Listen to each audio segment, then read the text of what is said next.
All right, it's been a while since I've done a video, and today is all about QBasic and GWBasic. So this is a little draw program I've been working on.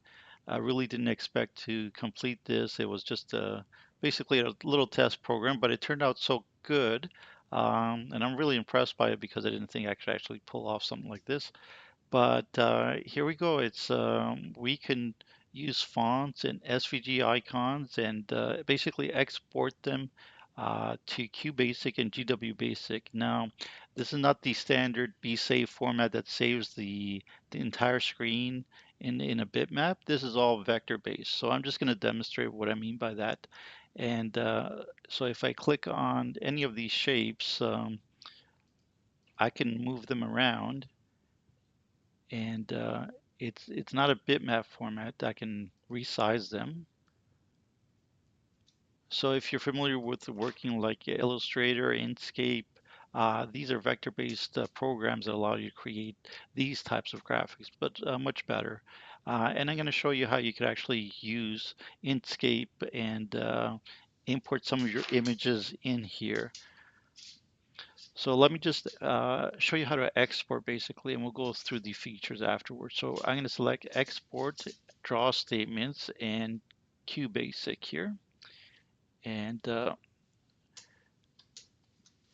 going to use test2 as my file name and exported it.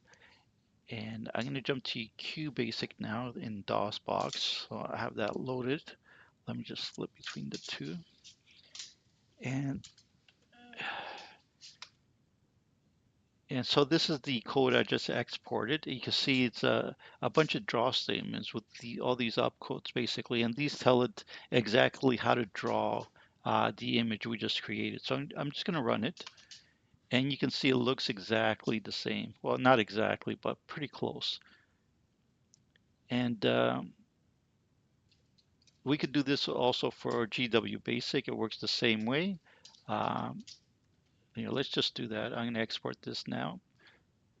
Export to GWBasic. I'm going to put in the GWBasic folder, same file names, and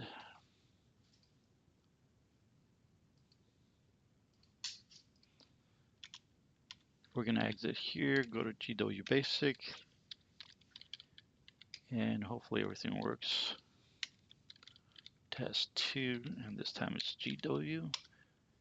And there we go, the same image, but loaded in GWBasic now. And if we exit out of here and do a listing, we can see it's all the same opcodes, but we have line numbers here. So I'm going to just exit out of this. And so we've proved that everything works. And let's just go through the features now. So you saw fonts being demonstrated here. Well, we have a selection of fonts. Let me load a different font. So we have a bunch of fonts here, but I'll show you how to bring in more afterwards. I'm going to choose, let's choose Goth here. And I'm going to use QBasic as the name again. I'm just going to click anywhere here, and we can see that we have a different font again. And I'm going to show you how to import an SVG icon now as well. I'm going to go to SVG here and load SVG icon. And let's choose shopping cart here. So these are Google SVG icons. There's literally thousands of them, as well as Google fonts. I'll go through, showing you where they're located. And basically, you can download all these and convert them so that they're usable in the VecDraw program. So I'm just going to click here, and there we go. We got the little SVG shopping cart, and I'm going to resize it now. I'm going to select it, and we can make it bigger. Oh, it's actually the one I already had on the screen. Let's import something else. Let's choose, what do we have here? Key, we haven't imported that one. Click here, and let's make this bigger. and we can change the color.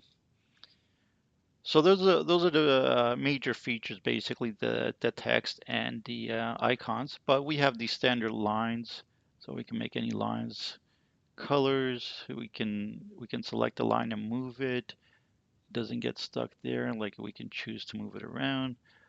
Same thing with rectangles. We can make a rectangle, ellipse, circle, and polylines. When we're done, we left click, right click, I mean, and we could do filled polygons also. There we go. And the paint function works a little differently. We mark the place where we want to paint, but it doesn't actually paint it on the screen here. So I'm going to demonstrate. So we have to specify the border color. In this case, it would bleed throughout this because we didn't select the right border color. But if I select it back again and select this screen here as my border color, and our internal color will be uh, white. So we have white as the fill color, and our border color is this green here. Or yeah, we have to choose green because otherwise it'll bleed through. Anyway, that's how you fill the colors. Let's actually see if that works.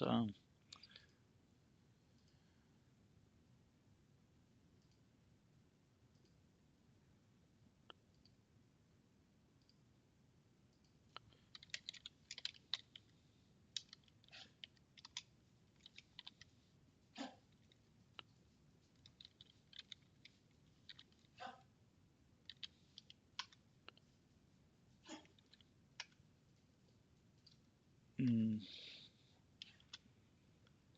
that did not work. Test two. Let's see, did I export the wrong folder? Yep. Okay, let's go QBasic, save.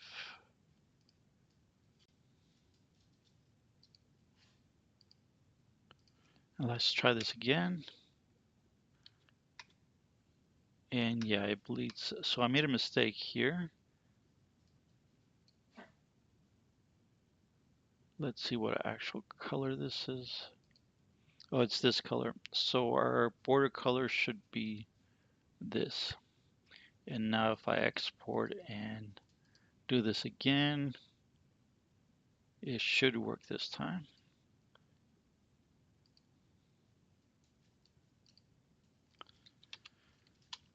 Let's reload and run. And there we go. So this time it worked properly. So we filled in the Q there. Anyway, it seems a little tedious, but it's actually very fun to play around with it. If you were to try and do this manually, it would take you literally like forever to create anything that resembled this through just manually crafting your draw statements. So this is a huge, helper, and like it's actually fun to do this. It's actually fun to play with QBasic and these types of vector fonts and drawings.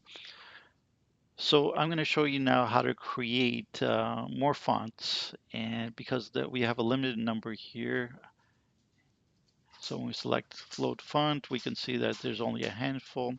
These two here I created by converting Windows fonts. I'm going to show you how to do that right now. And if we go to the font editor, I'm going to go to Tools and import TrueType font. And I'm going to choose just a random one.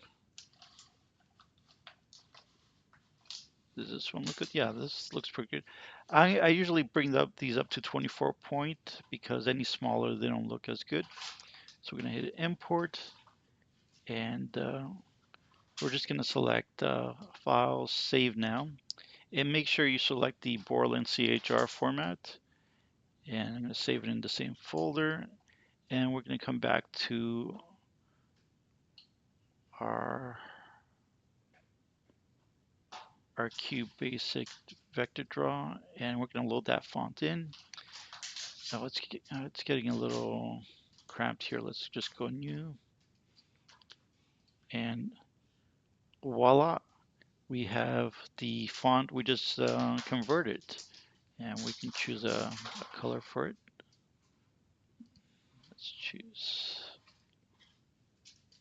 There we go. We have two of them, and we can change the size. We can make it smaller, and let's demonstrate how to import.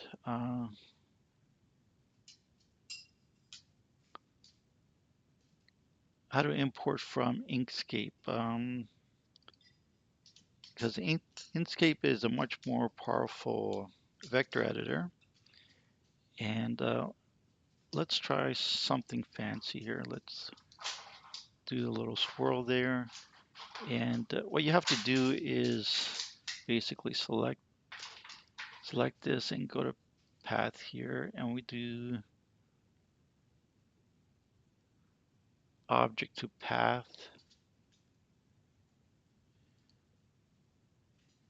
And now we should be able to export this.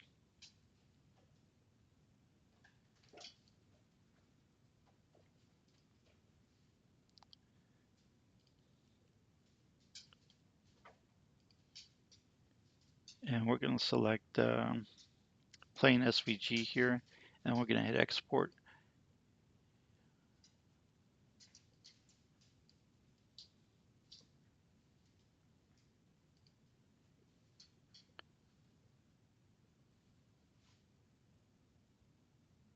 Let's put this.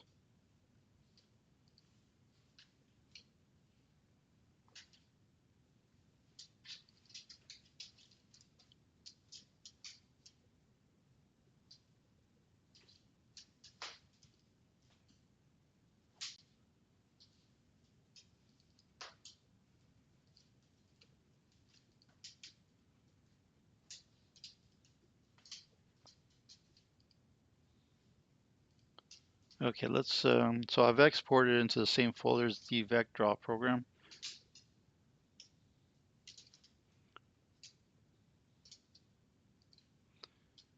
And let's see if we could import that. So we're going to go to SVG, load SVG icon, and this is what we just exported from Inkscape.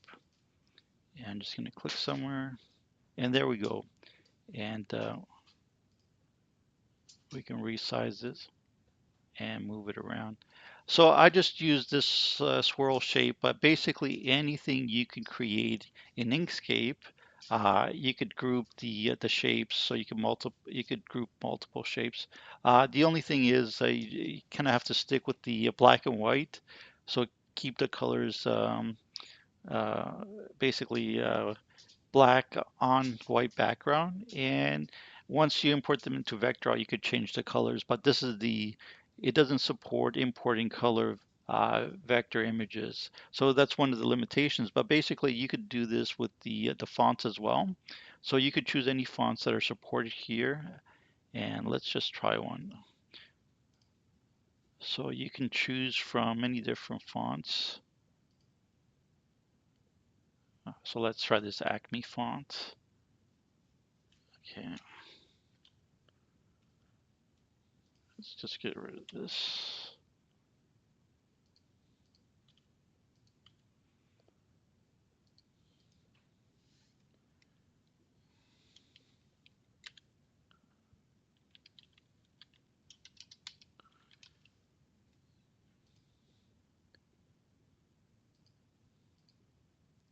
Make this bigger, and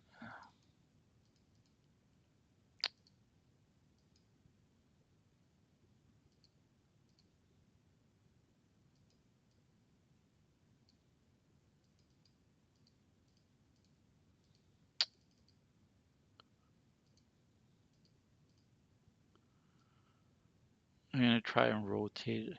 I think there's a little more to it. Okay, let's go object to path. And I think I might have to do stroke to path. I'm not quite sure. But Okay, so let's try exporting this. And let's call it bitmap 2 this time. Yeah, I'm not sure if it'll take the rotating, but we'll see.